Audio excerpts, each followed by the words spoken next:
গত ৫ মাস ধরে Rajshahi medical college হাসপাতালে জলাতঙ্কের টিকার মজুত নেই। এতে তীব্র ভোগান্তিতে রোগী ও স্বজনরা।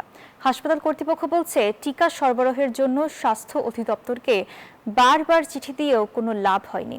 এমন সংকটে উদ্বেগের কথা জানিয়েছেন বিশেষজ্ঞরা। মতিউর মর্তুজার তথ্যচিত্রে ডেস্ক রিপোর্ট।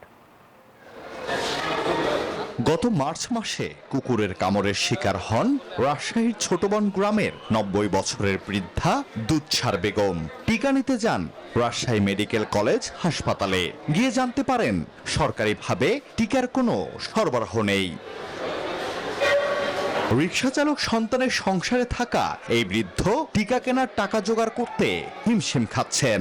বাধ্য হয়ে বোনের সাহায্য নেয়ার পাশাপাশি আরো ৪ জনের সাথে ভাগাভাগি করে টিকা নিচ্ছেন। ৩ জনকে পেয়েছি, ৪ জন মিলে কিনেছি, কিনে আবার দিয়েছি।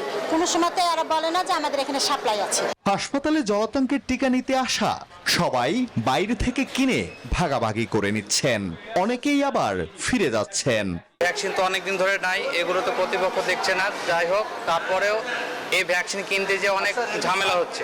সিরিঞ্জও প্লাস আমার কিনা লাগতেছে, প্লাস হচ্ছে আমার ভ্যাকসিনটাও কিনা লাগতেছে। ভ্যাকসিন সাপ্লাই নাই, আমরা ভ্যাকসিন বাইরে থেকে কিনে নিয়ে আসার পর ৪ জনে মিলে দিচ্ছি। সরকারের কাছে অনুরোধ জানাবো যে অন্তপক্ষে সাধারণ মানুষের কথা চিন্তা ভাবনা করে সারা বাংলাদেশের প্রত্যেকটা মেডিকেল কলেজে উপজেলায় অন্তত ভ্যাকসিনটা যেন অ্যাভেলেবল করে।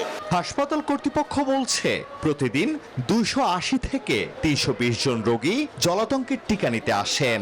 মজুত না থাকায় সরবরাহ করা যাচ্ছে না।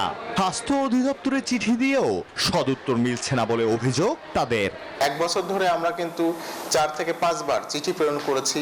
আপনারা জানেন যে স্বাস্থ্য অধিদপ্তরের যে রোগ নিয়ন্ত্রণ অধিশাখা, সেটির মাধ্যমে এই টিকা আমাদেরকে সরবরাহ করা হয়, কিন্তু এখন পর্যন্ত কোনো সদুত্তর আমরা পাইনি। শতভাগ মৃত্যুর হার হওয়ায় এই রোগের টিকা পাওয়া না গেলে প্রান্তিক পর্যায়ে তীব্র বিপর্যয় ঘটতে পারে বলছেন বিশেষজ্ঞরা। সহজলভ্য করা উচিত, কেন নেই এটা সরকার বিবেচনা করবেন, এবং যদি কোথাও এরকম ঘাটতি থাকে এটা দ্রুত ব্যবস্থা গ্রহণ করা উচিত এবং হাসপাতাল এবং পৌরসভা বা এই সমস্ত জায়গাগুলো সাপ্লাই দেওয়া উচিত বলে আমি মনে করি। এমন বাস্তবতায় সরকারিভাবে অতি জরুরি ও ব্যয়বহুল টিকার সরবরাহ নিশ্চিতের দাবি সংশ্লিষ্টদের। Desk report, news 24।